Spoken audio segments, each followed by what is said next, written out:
British सरकार India में east India company पर नियंत्रण स्थापित करने के लिए पिट्स इंडिया एक्ट 1784 लेकर आई।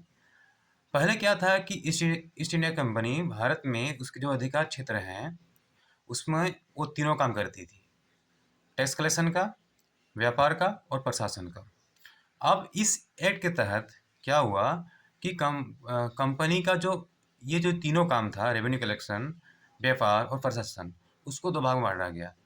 एक भाग वाणिज्य कार्य, यानी जितने भी जो भी रेवेन्यू जनरेट करना था, व्यापार करना था, उसको कोर्ट ऑफ डायरेक्टर्स देखता था। और दूसरा राजनीतिक प्रशासनिक जो भी कार्य था वो बोर्ड ऑफ कंट्रोल देखता था। ठीक है। अब इसमें और एक महत्वपूर्ण काम ये हुआ कि जो गवर्नर जनरल का जो परिषद था जिसमें 5 मेंबर थे गवर्नर जनरल को मिलाकर। ठीक है। गवर्नर जनरल और 4 सदस्य थे। अब उसको घटा के 3 सदस्य कर दिया गया।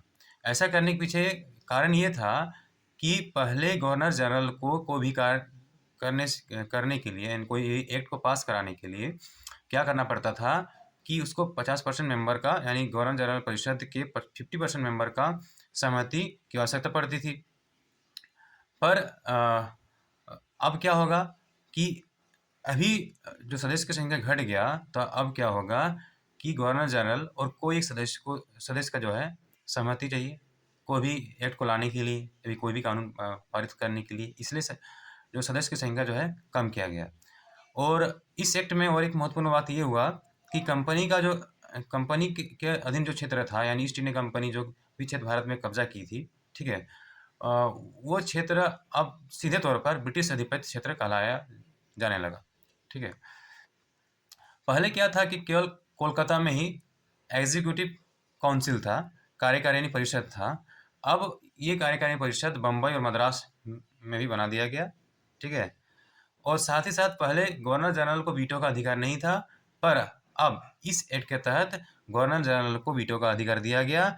और सबसे महत्वपूर्ण बात ये हुआ है इसमें कि जो कंपनी का जो कार्य था उसको दो भाग बांटा गया। ठीक है। वाणिज्यिक और राजनीतिक या प्रशासनिक बोलिए, इसी को डुअल गवर्नमेंट बोला जाता है।